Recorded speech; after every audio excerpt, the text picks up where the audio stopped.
Lights on, lights off, we're here, it's round number 8, and we're underway here at the circuit of Silverstone. Michael Mittner, Jean-Francois Godin, championship leader, here fantastic battling as they head themselves through Chapel now. Mittner is going to climb the inside for the next fast left-hander. As they head to the left-hander of Priory and heading towards Burns. Actually, Fury's going to lose it, and there's contact, championship leader, make contact with Fury. Cars are going to find themselves scrapping around as he heads himself down in. And actually, that's going to cause him to have another half spin. Phil Reed this time is going to defend the inside line. He usually likes to be on the outside, but defending now with a... Oh, look at that!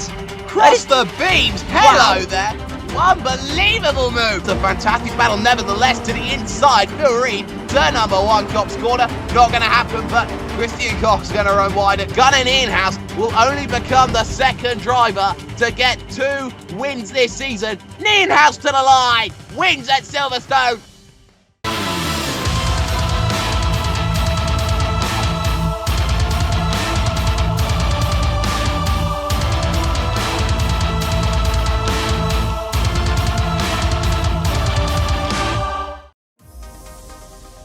Welcome, ladies and gentlemen, to the AOR Formula Renault 2.0 series. This is Season 1, Round 9 of the Championship. The Championship now heading towards crunch time, and we head to the land of the rising sun. We're in Mie Prefecture. We're here in Japan. We're here at Suzuka. Jake Sparey, joined alongside by everyone's favourite commentator. It's Fisi. Thank you as always, Jake, and hello everyone. We are back. It's only 4 races to go in the season, and the championship is really heating up with Godin trying to hold off all the challengers. And yeah, Suzuka, one of the most historic tracks in the world. I'm really looking forward to see how they go here. Yes, most certainly. And well, you saw last time out, Gunnar Nienhuis romped away to victory at Silverstone, and will be looking to try and do exactly the same here again today. Of course, his championship, he is still behind. He's there in 4th and has a lot of strong competition around him. But enough about the competition. It's time to go over to your qualifying report. The Godfather returns to the top of the pile as Kerry Nolden puts himself on pole with a time of 1:54.856. He'll be joined alongside by the championship leader, Jean-Francois Godin of Zephyr Racing, just 0.088 of a second there behind. Gunnar Nienhuis will lock out row 2 with Christian A. Koch, the second of the Zephyr Racing cars, and well, he'll certainly be looking for a fantastic result here today, with Phil Reed there, the champion defending here in 5th, here just 3/10 behind. He's joined on row 3 by Michael Mittner of LM Rennsport, and he'll be there alongside with his teammate Andy Cowie, who locks out row 4 with Christian Takash of Red Devolution Racing. Manuel Hoyer, the long-lost cousin of Manuel Neuer, he's there in 9th with Leanne Robinson rounding out the top 10. As we head on to our second page, you can see right now, Patrick Kessler, the Swiss superstar, he finds himself up in 11th with Knut Martinsen of Force Fisi alongside. A poor qualifying from René Osterkamp, he finds himself down on row number 7, joined alongside by MDAR Racing's Luke White. Jannik Nienhuis, second of the Nienhuis brothers, he's there in 15th with Ty McLeod there, 16th. There is Robert Plumley and Evan Imre, very experienced English, 9th row of the grid. Fredrik Johansson, second of the Team Tortoise cars, will be joined with Vittorio Sotalamakya, the other of the Kanduchi Racing cars, showing that their pace is very similar here around the Suzuka circuit. Just 28 drivers here joining us today. Richard Grimley there alongside with Erka Lindstrom. Nice to see him back here in the car in the TDT Racing machine. Chris Robinson there with Lionel Alberto for Team One Line, and there you can see row 13, Steve Kagerer, Lorenda Reich with a poor qualifying, last of the cars on the lead, who have set a time even, and 2 cars who did not, Tom Van Humen, and a debut for Mr. Ronald Gibbons. Welcome to the grid here, and there you can see the cars all lining up here, just waiting for the start. It's going to be very important tracks, very cold, only 20 Celsius here. As you can see, the lights are coming on top of your gantry here, just waiting for the opportunity here for the cars to arise. And where you can see everyone's going to be very, very intrigued here. Lights are off and we are underway, and I just think I saw a little bit of a twitch there from Jean-Francois Godin. Not too sure. They're just before the lights here on the start into turn number 1. Kerry Nolan's got a stormer there, as you can see right now for Aperture Motorsport. Jean-Francois Godin filing in behind 2, 3 wides in places here as they head themselves down in towards turn number 1. Looking here at Richard Grimley in the 789 kart squad car here. And there's contact and cars flying left and right. And that's not ideal here at the start. as they head through the S's for the first time, Fizzy. Already, we can see some dramas playing out at the back of the field. Yeah, that was a huge incident back there. We'll have to get an overview of who was caught up in that. There was certainly quite a few drivers. Oh, and Kerry's had a twitch on the rear through Dunlop there, which allowed Jean-Francois Godin to storm through into the lead. Kerry, obviously, as you mentioned, got a fabulous start off the line and looked to have it kind of in the bag on the first lap, but with that little mistake, Godin now is back in front. Yes, most certainly you can see as they head the run to the hairpin. Small kink right, very difficult on the brakes down to left. You can see Kerry Nolden there running incredibly wide out, broke himself and gets another massive twitch. This could allow the second of the Zephyr Racing cars to put themselves back into play, but he gets a fantastic run out the exit here. And while they're going to go side by side and news coming in, Jean-Francois Godin, stop and go penalty for jumping the start. Unbelievable, we can see as down to the inside comes Kerry Nolden at Spoon. Nienhouse now looking on Christian Koch behind. It's all kicking off right now as they head themselves now. The run to 1:30 here, as you can see, they're going to tuck into the slipstream, get him really tight, and you can see he's going to be around the outside. It's going to be a case of going around the outside like Alonso did or Michael Schumacher possibly. Here as they head themselves to 1:30 for the first time side by side. Oh my word, you can see Nienhouse running wide as they go 2 by 2 down onto the brakes into the Casio triangle for the first time, and already you can see just how close it's going to be. As you can see, there's contact between the two, and round goes Nienhouse and Kerry Nolden as well here, Fizzy. Yeah, wow, what an incident there between two, relative championship contenders and two fast drivers right at the front of the field, and we can see Godin we did see him go into the pits. That is Christian Koch, his teammate, suddenly taking the leader. As we start at lap number 2, that is huge drama at the front. Peel Reed now passing Andy Cowie for third, and Kerry Nolden's gonna go from bad to worse with a huge slide through the first corner there. He's gonna drop right to the back, and he might just have damage as well from that incident with Nienhouse. We can see Nienhouse is back up in 14th right now, so he's carrying on. You can see him there, but Nolden is looking even worse for him. Yeah, carrying on, you can see the damage is going on, and again he's going to have a massive spin. This time he puts it in the barrier, and that's going to be the end of that one for Kerry Nolden. He is out of the race with damage, and now you can look, battle for your race lead. Mittner to the inside of Degner, no, has to wait. Phil Reed behind, looking to try and pounce for Aperture Motorsport. There he's seen his sister teammate there go and make a mistake, and I'm just wondering if there's any damage there for Christian Koch right now. He did take a massive welt out of Kerry Nolden's rear suspension. Nothing he could have done about that one, but you can see here as they head themselves down through the hairpin, now through the 200-degree right hand corner right now as they head themselves towards Spoon. Already here, 30 laps is proving it's going to be very, very difficult, Fizzy. Yeah, it always is around here, and you can see, Koch isn't really showing too many signs of damage right now because he's staying in front, but maybe helped a little bit by Reed really pressuring Mittner behind. You can see how close Mittner now, though, has gotten to Christian Koch as they're going to come out to up to 1:30 for the second time, and this is a good measurement of if he's got damage. You can see how easily Mittner streams past there, so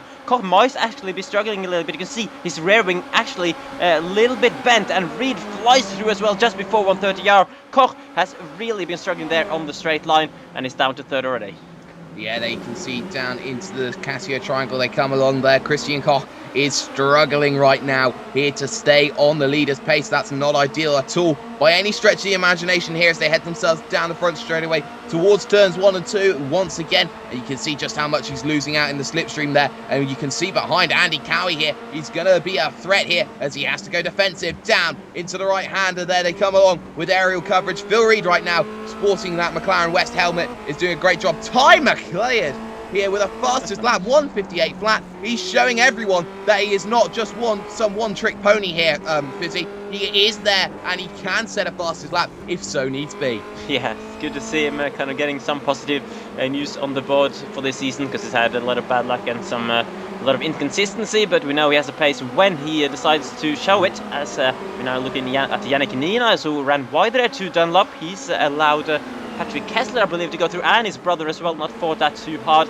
Gunnar Nienhuis now up to 12th position in this race. I'm just trying to look where Jean-Francois Godin is at the moment, and he's not in the top 22 from what I can see, so that's a stop-go penalty he had to take after the first lap. He's put him pretty much at the back of the field as well.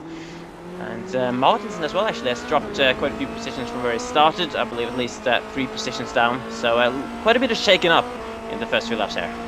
Yes, most certainly. You can see in the in-house now having a look here at Patrick Kessler, the Swiss superstars. They head themselves towards Spoon. He's going to wait just for the time being. You can see the tyres starting to warm themselves up. Has another little look here through the second part of the apex. Doesn't quite happen here as we look at Andy Cowie now harassing the back of Christian Koch right now, and he hasn't been in a situation where he's been slow like this before. And now you can see here, look, the move already done and having to defend from Christian to Cash behind of Red Devolution colours. And now you can see Gunnar Nienhaus trying to get through. Nienhaus under threat here from Martinsen and Robert Plumley as well, down to the left-hander of 130R. And now we're going to move ahead to see McLeod and Kessler, and they're tight on the brakes, and there's a spin, and oh my word, on two wheels goes Kessler. Nienhaus around, and his day goes from bad to worse as he tries to get it sorted again. Mittner fastest lap. He now puts himself over onto the other half of the circuit. I think that's race over there, Fizzy. Yeah, surely. I mean, why would he go over to the other side of the circuit? I mean, yeah, surely the only reason he's done that is to park the car and retire from this race. A really, really bad day for Gunnar Nienhaus. And here is Jean-Francois Gaudin, actually the championship leader, going into this. He's having a lot of work to do in this race, but he's now up into the top 22, passing Patrick Kessler, who's obviously recovering from that incident with Gunnar Nienhaus, who had two incidents at exactly the same place in this race. Yeah, you can see Jean-Francois Gaudin coming through, and look at this train falling behind Christian Koch. They're going so close. Manuel Hoyer was really looking for an opportunity towards Degner. Didn't happen. He runs a little bit wide there, and that's going to cause him to collect an off-track penalty. Now, off-tracks are very, very severe here. It's so easy just to put two tyres off and then you collect them. Of course, it's 17 and then disqualification might just occur. You can see Leanne Robinson now heading himself through this left-hander, and now you can see the push that is starting to come along. And actually, that's Rene Osterkamp along behind him, and he's had a great start here, Fitzy. He's up at least 5 positions from his grid slot. Yeah, he did qualify 13th, quite a bit lower than he usually does, of course, so clearly didn't nail any of his qualifying laps, but as he's done previously, he is really making up ground in the race when he does have those per qualifying, and he's up to 12th, just behind this man, Leanne Robinson, who is maybe gaining a little bit on Manuel Hoyer, who's also having a good race so far, coming towards 130R. It's not going to be close enough because there's not much of a braking zone. It is, in fact, a flat-out corner in these cars. As Hoyer, actually, he's going to get a good run. He's forced Koch, who's still struggling with that straight-line speed damage, to go defensive there. He's still holding on, but it's really creating a huge 5 or 6 car train there, is Christian Koch. This must be so frustrating for that man. He's probably just waiting for the pit stop window to open so that he only needs to do one pit stop in the race, but still gets that damage fixed as soon as possible.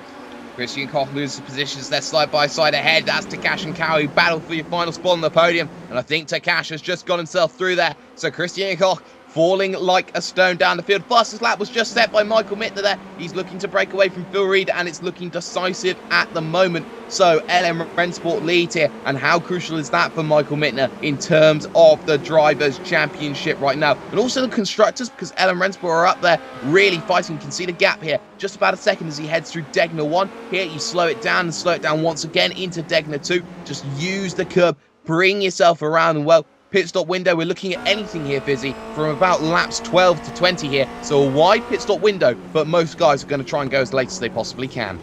Yeah, it's a pretty big window there. Oh, as Phil Reed has a slide there. He's obviously trying best to keep up with Mittner. As we have, is that Christian? Oh, and Manuel Hoyer goes around just after passing him. And that is not what he needs. Oh, just get it out of the way there of the Kenduchi car as well. So frustrating when you have to turn your car around like that. Then it's dropped way, way down the field. Incidents really playing a big part in this race in the early stages. Obviously, the cold weather would have played a lot of a role on the first couple of laps, but now that the grip really should have come to these drivers, but mistakes are still happening. And let's see if any moves can happen up towards 130R here. Yeah, you can see Rene Osterkamp now having a little bit of a look here at Phil Reed. Battle for 6th place on circuit. We're looking at this on board with Luke White in that MDAR Racing, running a Ferrari livery here. As you can see, into 130R, had to back out of it. And now Leanne Robinson will have a look at Christian Koch there in the Zephyr Racing outfit here into the Casio Triangle. They come along, no real worries about it. There was a question there from Manuel Hoyer about unsafe re-entry there as he turned himself around. Was very lucky not to collect anyone else. And look at Osterkamp now. Look at the run here. Busy as he sees the run down towards turn number 1. Goes to the outside. Shades of Fizzy Keller Raikkonen here of 2004 going to come along. No, it's going to back out of it, and he's going to wait for the time being. Oh, don't remind me about Fisichella and Raikkonen 2000 and that race. I mean, that was, yeah, bad memories for me as a Fisichella fan, but anyway, enough about that. It was a classic race regardless, and I think we're having another classic on our hands right here. With these guys battling super hard. We've seen some really good racing despite the incidents so far, and somehow though Christian Koch is doing an absolutely astonishing job to hold on from these guys despite that extreme straight line speed you know, trouble that he's suffering right now. Leon Robinson not able to find any way through, and Osterkamp as well, just having to follow for the time being. Not quite sure on the gap at the front though between Mittner and Reed, but I think Mittner still has got this race pretty much under control at the moment.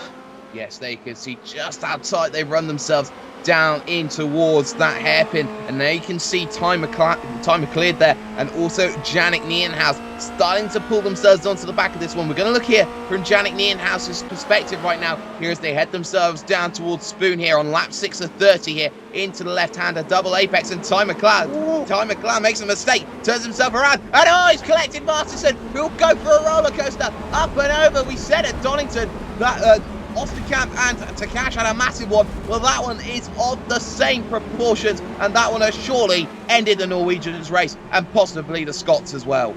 Yeah, that was an absolutely huge incident. There's no way at least Martin's going to recover from that after all those flips he did. McLeod is trying to rejoin the track though. He's going to have a huge pile of cars right next to him as he rejoins. It remains to be seen whether he has any race-ending damage with that one. And here we go, Christian Koch, only after lap 7 actually. Not sure the pits of winner will have opened yet, to be honest. So he might just have decided that the damage is too much to carry on until that point, and decides to go in pretty damn early for some repairs, as Robinson now really defending from René Osterkamp in what has turned into the battle for 5th place within those two drivers, and Robinson doing a good job at the moment to defend. Yes, you can see Christian Koch has come in. He's going to try and run the uber long stint then. A very big undercut trying to work this one out. It's going to be difficult. It's going to be very, very interesting to see if he can do it. It will drop him down the field behind even the likes of his teammate Jean-Francois Godin, who has forced his way back up to 14th, mind you. And now look at Osterkamp into the Degners. They come along still. Not quite close enough through the S's section now. The S's section is pretty much where most of the time is going to be won and lost, because you look at that section, you think it's all about maintaining that throttle and just how light you can go. As you can see, down to the hairpin, trying to run the tighter line there's Osterkamp, but he'll sacrifice the exit. But the S's, so vital, Fizzy. Yeah, absolutely. I mean, the S's is the kind of the type of corners where you look at from a spectator's point of view and don't see too much excitement, because you're not going to get any overtaking there. But it's all about the pace. And speaking of overtaking, though, actually, Robinson really having to defend from Osterkamp. Osterkamp really showing he has the pace here, and that his 13th place in qualifying was just a bad run of laps, but Jannik Nienhuis does time McLeod there, spins around a Spoon, and Robinson, interesting choice from Osterkamp to go on the outside there through 130R, and it looked like there was more space on the inside. Robinson though is going to try and hang on to this side by side through 130R, just as we saw with Godin and Nolan on the first lap, and that's so brave from both his drivers, but they've managed to keep it clean. But what that has done for Osterkamp, hanging it around the outside there, means that he has got the inside for the chicane, and the job is done for now. Big kudos here to Luke White right now, because he is up in a career best 7th position right now. He's showing everyone exactly what he's made of. We've seen quite a few retirements already. We have lost ourselves at least 8 cars from this field, possibly even more as things continue on. Leon Robinson right now has dropped himself down the field just a little bit. You can see Luke White is doing very well to keep pace. We're going to move on to lap 9. There is Michael Mittner in the 87 machine LM Red Sport car. He has still got that gap of what I'll say is about 1.5 seconds to 2 seconds here over Phil Reed. It just seems for the moment, Fizzy, that Phil Reed cannot close that gap down. No, he really can't. I mean, they're running very similar pace. Oh, and there goes Luke White around, and he's going to have to reverse out of the wall there to not lose any part of his wing. Oh, you were mentioning just a moment ago he was doing so well, running in a career best position. I mean, he's still going to be in a solid position for him, despite that. Oh, and we got another spinner here at Spoon, and that is Osterkamp, basically mirroring what his teammate did at the same corner earlier. He's lost out to Robinson as a result of that, and Jake, I mean, they should have a lot of grip in these tires, but the mistakes are happening left, right and centre. Yes, they are. The track is so cold. I don't think many of these drivers would have done so much practice. And look at where Jean-Francois Godin's found himself now. He's looking to battle for the top 10. Manuel Hoyer just ahead of him. If they head to 130R, gonna wait behind for the time being. But there is going to be an opportunity now in towards the Casio triangle on the brakes. But no, it's not going to arise this time by. Gonna have to wait again. Pit stop window coming open very, very soon. And big shout out to Evan Imre right now, who's doing a solid job in ninth here, Fizzy, to hold off these two fantastically quick drivers here down the front straightaway. Yeah, and he's gonna have to work hard to keep it though, because Manuel Hoyer, who dropped down after an earlier mistake, is trying to fight back just like Godin is right behind them. Evan Imre holding on to the position for now, defending neatly through the first couple of corners. Ossekamp only dropping to 7th, I guess you could say, only considering he had a pretty damn big spin. And what that has done actually is allowed Robert Plumley, who's come out of nowhere. I swear we saw him on like in P15 after a few laps in this race. He's up to 6th now, being one of the few guys actually in this race so far who has not yet made a mistake.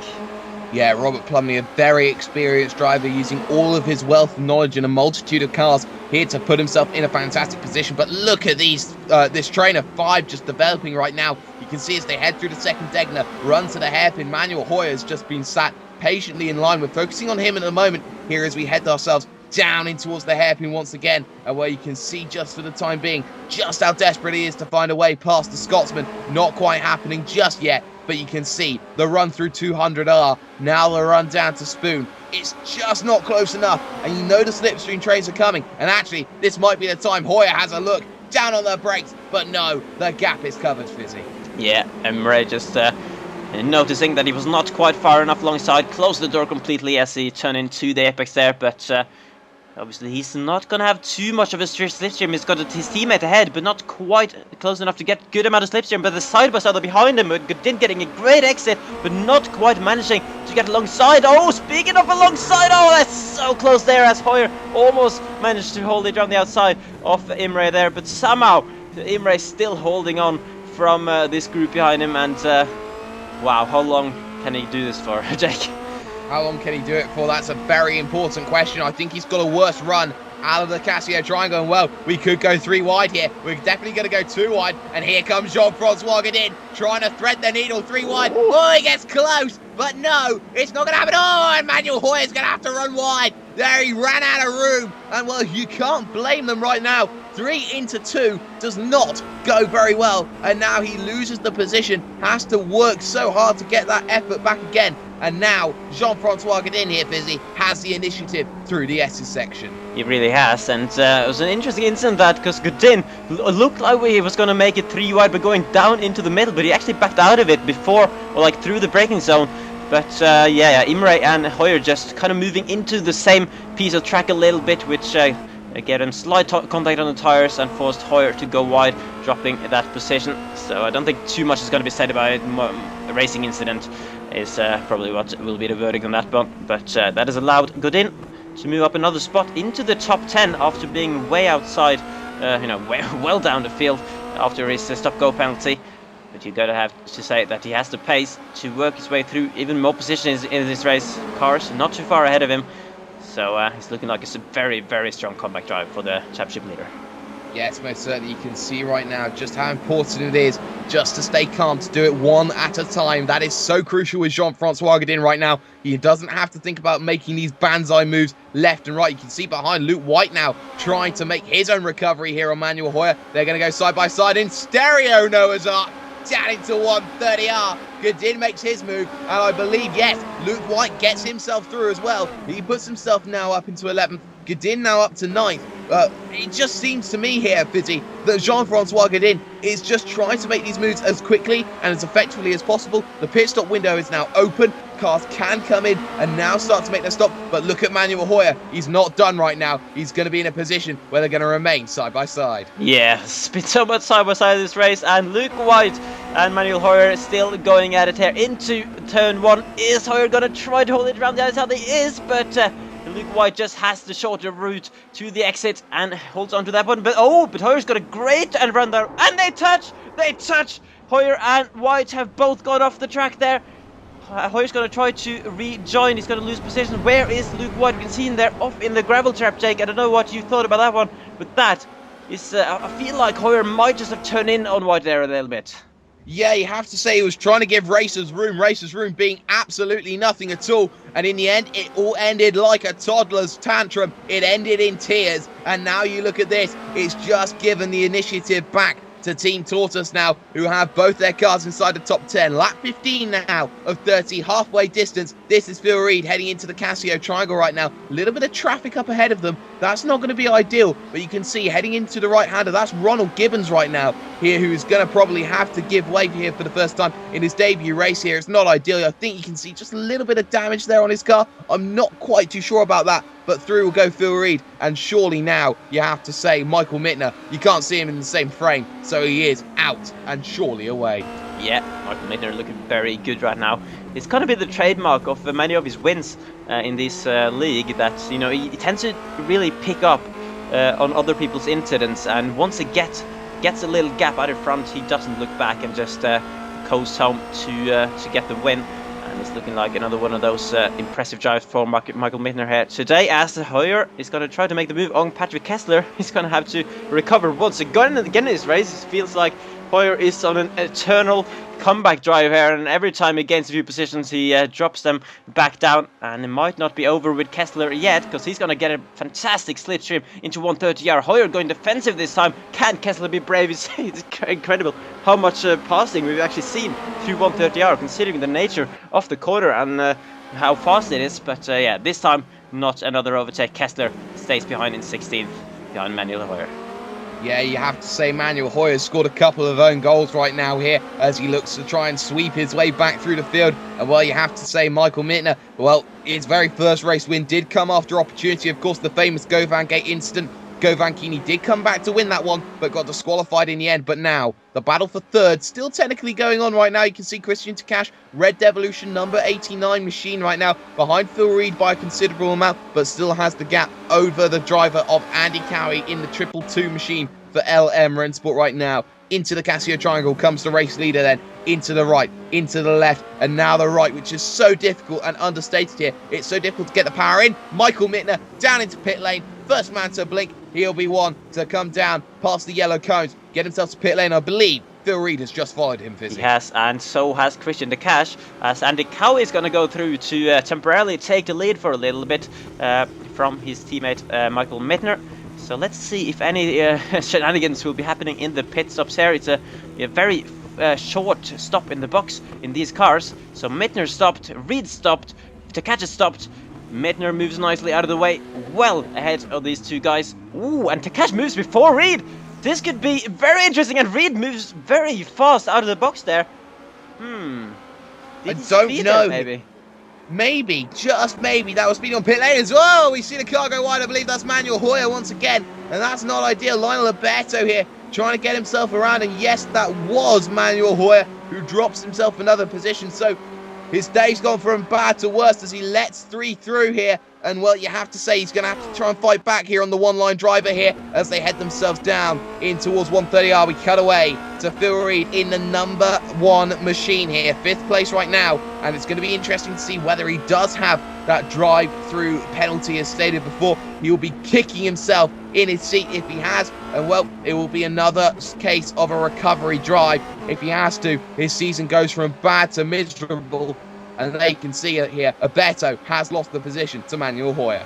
Yeah, I mean, for Phil Reed, this has been one of the, I guess, few races, it feels like, this season, where he has not had to do a comeback drive from well down the field after poor qualifying. He actually had a pretty solid qualifying here, but might just have screwed himself over in the pit stops there, because it really did look like he sped out of the box there on the exit after having a very slow stop to begin with, because he actually moved out of the box after Takash did so behind him. But then somehow gained a lot of speed on the exit there. So we'll get confirmation in not too long as to whether he does have a penalty. But Andy Cowie comes in now from the race lead. Leanne Robinson actually in 2nd place. I would assume it will be coming in not too long as well. And Mittner, luckily for him, you know, that's what you will wanted when you pit relatively early, that you don't get caught up in any traffic. And Mittner's got well clear space ahead of him here. Yeah, I just saw Ronald Gibbons there here going slowly just earlier on. In comes Evan Imre and in comes Phil Reed. So there is a penalty there. There is a penalty for speeding in pit lane, and he will kick himself so hard in that cockpit. He thought he had everything right, but no, he's got to do it all over again and puts himself in exactly the same boat as Jean-Francois Godin. Out comes Andy Cowie. He comes out behind Christian Takash right now. So you can see Christian Takash got a lot of time in the pit stop window there over the driver of Andy Cowie. Cowie's fallen back, but for the time being, you can see Liam Robinson coming out of pit lane. He does get jumped by Rene Osterkamp then in towards turn number 1. And there is Robert Plumley up in 6th place. Jean-Francois Godin in 7th. And there is Evan Imre in 8th, 9th now, as he loses out the position to his teammate Johansson. He did indeed, and as Phil Reed, that would have been a 15-second stop-go penalty for that speeding on the exit, and he's going to drop down to P10 after being P2 and nearly P11 actually, as Chris Robinson there comes around turn 1 just behind him. So that is, well, Phil Reed is definitely going to be very frustrated about that, as we actually got some battling Yannick Nienhaus passing Erkel Lindström, who we haven't seen too much of in this race so far. Erkel Lindström haven't taken part in too many races this season. He's here today and on course to score some points, some decent points there actually. So good for him. As we're now on to lap 23 on board with the man who's on an astonishing comeback drive. Ever since lap 2, he's really been on it, Jean-Francois Godin. And he was very close behind Plumley there actually. So we might see some more action going on with him very soon. Yes, most certainly here. Looking at Phil Reed, the number 1. Looking behind Evan Imre here, the Scotsman in the 999 machine. You can see in that slipstream, moves to the inside, looks to try and get the move sorted, down on the brakes, and that's very comfortable from Phil Reed. He gains +1, and his own comeback will now start to materialise. And well, you have to say at the moment, it's seemingly a champion's drive from Jean-Francois Godin to the back of the field and then back up to 7th. You've got to remember, he took 15 seconds of a stop go, and that's got to hurt, because when you're stuck there for 15 seconds waiting, oh, have I done the right thing? Am I going to have to make this time up? Can I make this time up? It's so easy to doubt yourself, and he's done exactly the right thing here, Fizzy. He's got back into that racer's mindset, and he's really charging back through the field behind Robert Plumley. Yeah, that is one trait that really does show that if he does come up home with this championship in the end, he really is of that caliber to deserve it. And well, he went into this race with 31 points of a gap. Some of his rivals will not be scoring a lot, obviously Nalden and Gunnar Nienhaus being out of the race, but people like Michael Mittner and Rene Osterkamp will be gaining a little bit unless Godin managed to catch them in the final 6 laps of this race, which I would say is pretty unlikely, but you never know. He is, though, going to try to limit the point loss as much as possible as he lines up Robert Plumley in not very long, maybe, for a pass. Robert Plumley is one of the most difficult men in the field to pass because he will scrap and he will claw for every position. Liam Robinson then, as he heads himself through, and oh, he's going to go round. He's going to go 180, going to go 360, and he drops the position. So Godin into 6th. Robert Plumley up into a career best 5th. There's Richard Grimley trying to recover. Spins it down at Spoon in that milled 7 Renault livery there. And where you can see right now just how everyone is still struggling. Here we have 6 to go right now. And well, 7 to go technically. It'll be 6 to go when they cross the line. But Jean-Francois Godin now, he's scoring more and more points. And his rivals will get more and more frustrated. Especially Nolden, especially Gunnar Nienhaus, especially the fact that they have all made mistakes and they have all gone away, Fizzy, and they can see Jean-Francois Godin making that charge as he looks right on the back of Robert Plumley towards the Casio Triangle. Yeah, will he be brave here? I mean, Plumley's going very early onto the defensive line, not definitely has his mindset on that he's not going to make it easy at all for the championship leader here. I really want to show off, and to be honest, he has a 6th place earlier in the season. A 5th place for Plumley would be his career best in this league. This time though, he's not actually going to go defensive. Maybe a little bit surprising, but it can be good to be on the outside into turn 1. But can Godin carry the amount of speed that he does? And he does indeed. Godin makes the move up to 5th position after being at the back after the first lap. That is absolutely an incredible drive for him so far. And here is the man though who is being the best here today. He's one of the few that haven't made any mistakes whatsoever. He's looked comfortable once he got into the lead. And Takash actually not too many seconds behind, only 2 or 3. So Takash also showing a very strong pace, but was just a little bit too much on the back foot from the early stages of the race compared to Mittner. So it's going to be very hard for him to close that gap, considering that they've been running very, very similar pace there, Jake, throughout the whole race. Yes, most certainly you can see through the Dunlop curve here, the long left hand. You got to get on the power quicker and quicker and quicker. Look out for your braking point here. Run about between the 150 board here on the brakes into Degner 1. Find the brakes again for Degner 2. And then back up onto the accelerator here for Christian to cash. Here as they head down to the hairpin. Going to switch to Michael Mittner right now. Here on his penultimate lap of this motor race. He's done absolutely nothing wrong here, Fizzy. And what you have to say, he is a driver who could be a champion in the future if he can continue with results like this. Yeah, I mean, he's one of the guys who I feel has really stepped up in this car. Obviously, a few drivers have maybe lost a little bit of pace, but Mittner, one of the guys who have really taken to this car and performed so well, been right up towards the front in many of the races this season, and he's going to make this race his second victory unless he makes a mistake now in the final lap and a bit to catch. Also an impressive drive, and Cowie still running comfortably in third position. Here we are on board with Phil Reed, who actually he has a lap and a half to try and just recover one more position in this race. Fredrik Johansson next up the road for him. He already passed one Team Tortoise car, so we will have to wait and see if he can pass one more. Yes, certainly we will. You can see the gap at the moment just turning into about a second and a half right now.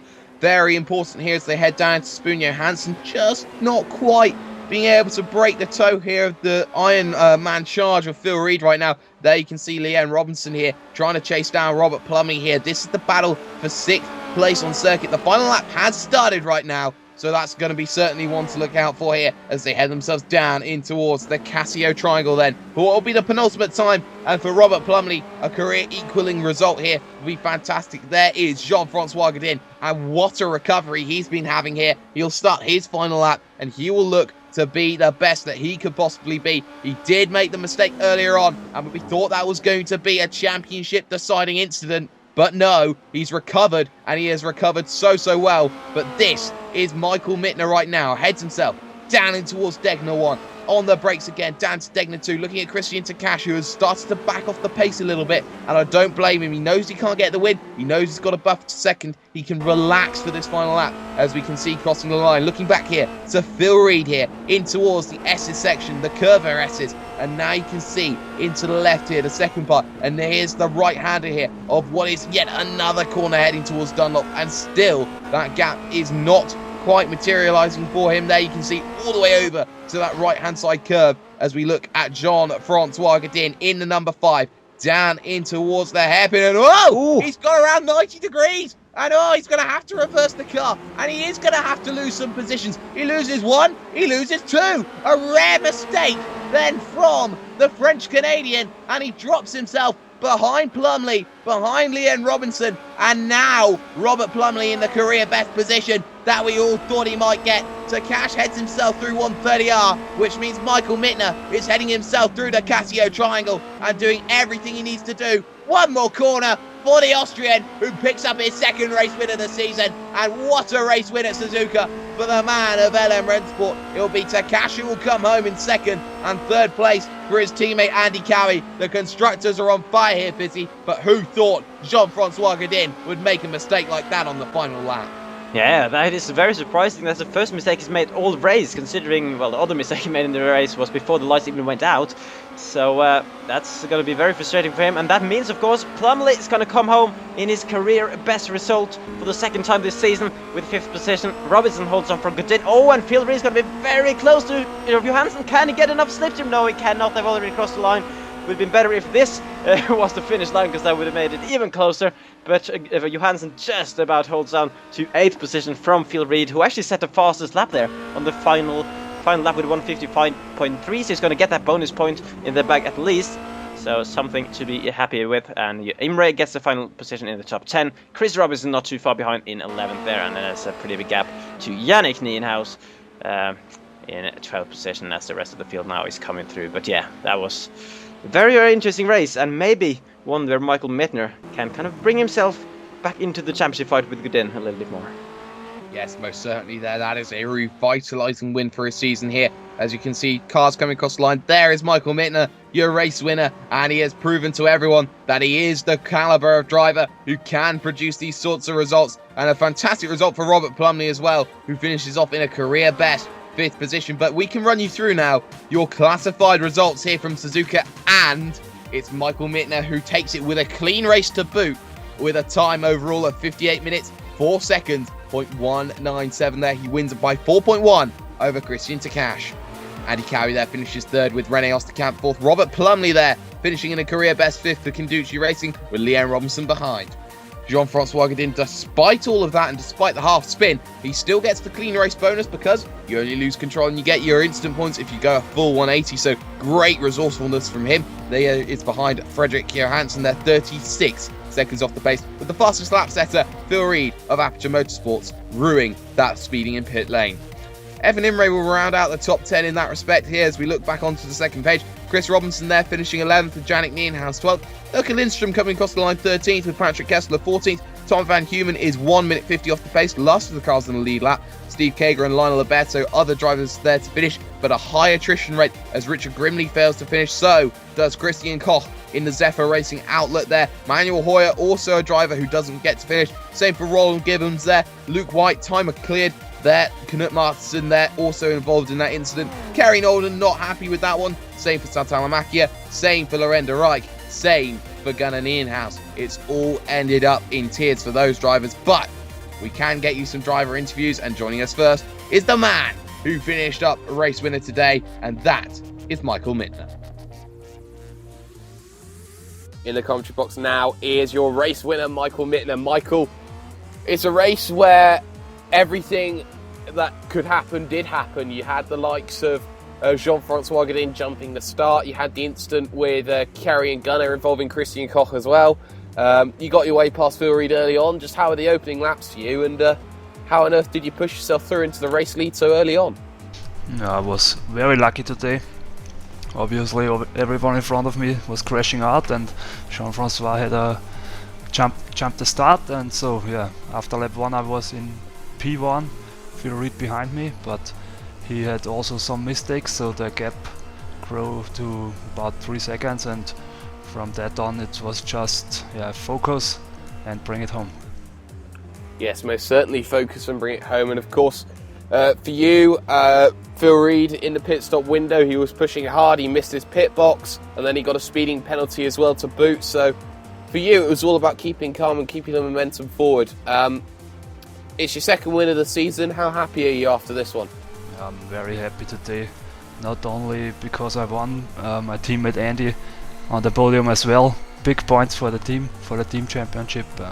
I'm the happiest person today. Yes, certainly. And for you, the news coming in from around the paddock is that Jean-Francois Godin has the potential to miss the final race of the season. Knowing that he could possibly use his second drop week on that, does that put you in good stead to know that you are right up there fighting and you're really close to your maiden title?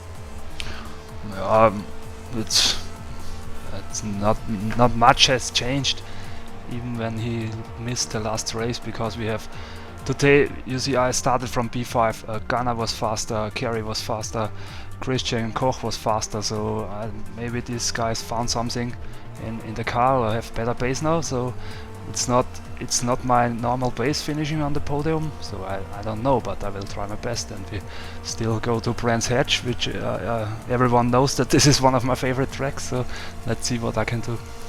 Let's see what you can do indeed, and of course everyone at home will be hoping to see how well you'll do. Michael Mittner, a race win for LM Rennsport today here at Suzuka. Thank you for joining us. Thank you, Jake. Joining us in the commentary box now is the man who finished in 5th place today. His name is Robert Plumley. Robert, for you, of course, you've had an up and down season. Of course, you're not exactly the quickest guy in the field, but for today, it's an absolutely fantastic result. It's your first top 5 in any of the AOR series. You've got to be proud of that, surely. Yeah, definitely, Jake. Yeah, delighted with that result. First, as you say, the first top 5 of my career in AOR, so happy with that. Always want a bit more, and won't stop pushing until I get it, but for the time being, we'll take that. You'll certainly take that indeed, and well for you. For you, it was all about watching the cars start to have an instant here, an instant there. Of course, lap 1, you saw Kerry Nolden and Gunnar Nienhuis get involved with an instant. You saw Jean-Francois Godin struggle with a jump start, and well, for you, it's just been a case of keeping it on the island, making sure that you make everything okay. Generally, I'm going to ask you this question. Is it a difficult thing to stay consistent? Because I can't exactly remember a race when you last crashed out. I'm sure you can find one if you look hard enough. But yeah, I mean, I generally don't have the all-out pace that a lot of the other guys have. I struggle massively normally for qualifying pace. So I generally I think I'm pretty good, or at least somewhere above generally where I qualify on race pace. But the qualifying pace isn't good enough. That's where I need to improve. And yeah, I know my strength is my consistency, so that's what I try to work to and maximise. Yes, definitely you try to maximise it. Of course, you qualified down in 17th for this race and ended up finishing 5th. That's plus 12 positions. And in the end, you only really finished about 27-30 seconds off the pace. Not really bad at all for you. And well, for the remaining half of the season, well, the remaining third of the season as it is actually, for you, it seems to be one of these things where you're just staying consistent. Of course, you find yourself up in the top 15 of the championship. Is top 10 really a goal that you're really looking for? Is that going to be a big motivation for Montreal, Brands Hatch and also Interlagos at the end of the season? Yeah, definitely. I mean, the top 10 is the kind of target at the moment. I never expected to be anywhere near the top 10. Previously in the Star Mazda series, I've been below the top 15, so it's quite a big leap for me. But yep, just keep putting in those results and see how it goes. Most certainly put in those results. Robert Plumley, 5th place today here at Suzuka. Thank you for joining us. Thank you. Keep up the good work, mate.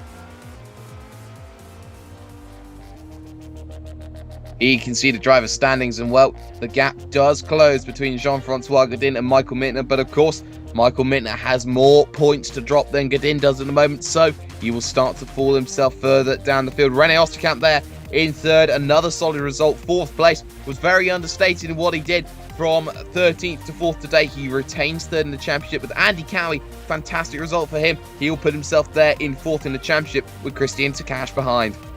Gunnar Nienhuis, again a non-point scoring finish, will cost him the championship. He now falls himself 60 points back, and that could be all that decides his championship in that respect. Phil Reed there in 7th with Kerry Nolden. You have to feel Kerry Nolden's charge is all but over right now with just 3 races to go.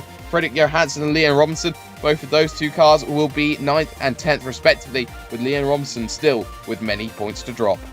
Moving on to the second page, you can see Christian Koch there, despite the non-points finish, will still put his car in 11th right now. Still a very good job for a driver who missed the opening 4 races of the season, with Knut Martinsen behind, who also failed to finish this race. Robert Plumley, a fantastic result for him. He'll jump himself up through there. You can see Patrick Kessler there, the Swiss superstar there, just getting a few more points, just putting himself there in the position there. We didn't see Christoph Leister today, didn't see Bruno Dometer. We did see Jannik Nienhuis, which was nice to see from the Carbon Racing outlet there in 19th. Erka Lindström, nice to see him there racing, scoring some good points. He will still drop positions, however, due to the fact that other drivers are gaining in that respect there. Final page, you can see there the likes of Timer Khalid there having a real struggle, still only on 6 points, really struggling. There are the drivers who are yet to score points right now, and now that list goes up to 5 with Ronald Gibbons failing to finish. Constructors Championship now, and you can see LM Rennsport right now have the overwhelming advantage, but we'll still have to drop quite a few points here to Zephyr and Aperture. Zephyr and Aperture both looking for bounce backs next time out. You can see Hydroforce Racing in 4th, which is basically being carried right now by René Osterkamp. There's Team Tortoise Fit, who will get a fantastic result ahead of Red Devolution, the one-man team. Carbon Racing will drop behind them just now by 1 solitary point. There you can see Robinson Racing in 8th, LM Racing 9th. Kinducci now jump into the top 10, which is fantastic for their team outlet. They overtake Force Fizzy right now there, and you can see further down Team One Line there on 27 points. N Racing there, defunct team there, they are on 20 points overall. They can see Bournemouth Pass on 11 points, and there is Team DNA SRG, final of the teams there who are scoring points. But next time out, we head to Montreal, we head to Quebec, Canada, and we head to the home race of Jean-Francois Godin. And you have to say here, home advantage towards the end of the season here, Fizzy. it's all gearing up to be in Jean-Francois Godin's favour. It really is. He'll be very much looking forward to that one, and I am very much looking forward to that one. The circuit in Montreal is always throwing up some good action. We've only been there once before in this league, if you count the Pro Master Leagues, of course, and that was a very, very good race as well. So, yeah, that should be another cracker, as we only got 3 rounds to go. Yes, most certainly, and you can stay tuned right here because it's going to be absolutely sensational. At the end of all of that, Mittner recharges his batteries as he looks to charge through the championship, but Godin recovers but makes the one small mistake which could cost him in the whole run through. Good night.